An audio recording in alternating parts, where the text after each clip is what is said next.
so we have the family, just 3 kids? Yep. Okay, so the family's 3 kids just got here. Can't see them, they're under the camera. We don't show faces on Doggone Problems videos anyways, except for mine, which is probably a bad thing. So when they came in, Ruger was alerting in a barking sort of way. Now, I have him still on the leash. I'm not going to allow him to run around because, like we talked about in the other video, the more that he moves about, the more animated and not enraged, but more aroused he will get. So what I would suggest you guys do when Dad comes home, I'm going to do it this time, and we'll film it so that we can you can watch it later on. But I would practice having people come in where he's in here on a leash like this. We're going to have the people come in. Now we can do something called counter conditioning, where we actually take a treat. I have to determine if you have a soft mouth or not. But basically, with counter conditioning, you take a treat and you hold it and let him chew on it before the person comes. So this would be best if you have a walkie-talkie. I don't know if you have what kind of coverage you have for cell phones, or on the phone.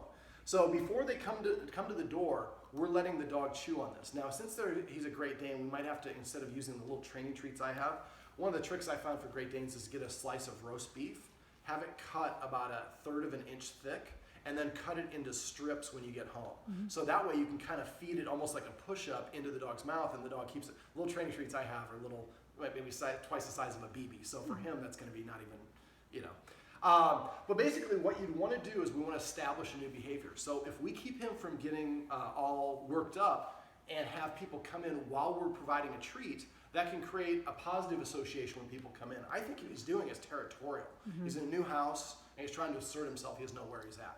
Now, something else that you could do is have the people come in and again, have him on a leash when you do this, but have the person hand some roast beef to him when they're back there. What I would do is I'm going to have you kind of, can one of you come over here and hold the leash? When I move around, if I'm not holding leash, he may react to me. We'll see. Ruger, come here, buddy. I just want to make sure he sees what I'm doing. We don't want to surprise a dog like that. So try to do it as a jerk and then relax. Jerk and then relax. Jerk and then relax. There you go. We don't want to keep tension on the line. Okay, so what I would do is if I'm the guest when you come in, I have this roast beef, I would come in. As I'm coming in, he's there, and we make sure he's secured. So whoever's holding the leash needs to make sure they can keep him from running and whatever he's going to do. Mm-hmm. And they would basically walk in. I would give them about 3 or 4 pieces of roast beef. So they come in and kind of do a loop like this. Drop, drop, drop, and then maybe drop one more. And then I would probably have them come and sit right here. Sitting is a less challenging position, mm-hmm. less authoritative position for a dog. Now, once we got the person here, and the person's to remain still, no talking, and we want to have the room kind of quiet and calm. We don't want to have a lot of craziness, a football game or something like that can cause him to react. Then once the person sat down, make sure that he settles down. If he's still barking, wait. Now we can correct, and I'll show you how to correct for that. The counter conditioning would help. And once he's settled down, then you're going to lead him to the individual treats, and then you're going to let him come up and sniff the person here, and make sure there's no tension on the line. So if he starts to pull ahead, jerk, and then relax the leash.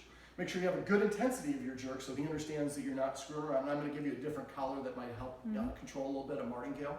And then basically let him come up and sniff the person. Once he's nice and settled, let him walk away. And I would just have the person holding this drop the leash at that point, as long as he's nice and calm. And Ruger's going to walk away. I would train him to walk over there and maybe give him a place where we give him a treat. And then the next step would be the person would get up and repeat the process and drop 3 more treats and then come and sit back here. Doing this 2 or 3 times, after a while he's like, when somebody comes in the house, I get like magic treats fall from the sky. Can we get some more people to come and visit us?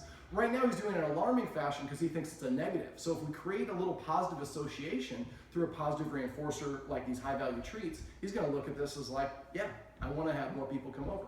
And once we've established this new baseline of behavior, then when people come in, he's going to kind of come up to them expecting treats. And then you can kind of move away from doing the dropping the treats, and we'll talk off camera about some other things we can do for that.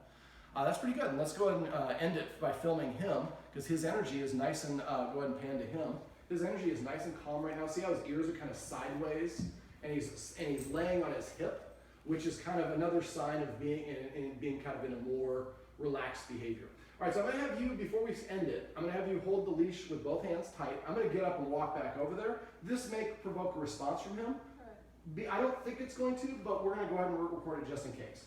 So again, when I stand up, I'm kind of moving a little bit slower. You can't see me on camera, you just keep on it on him. But I'm just walking very casually. If I come over here really animated and start moving around and jumping around and doing quick, he might disagree with that. Now that's what I think he's doing. That was beautiful. So normally when somebody comes around like this, he's up barking and saying, I disagree. Ruger, you're doing awesome, buddy. You're going to maybe get me a tip.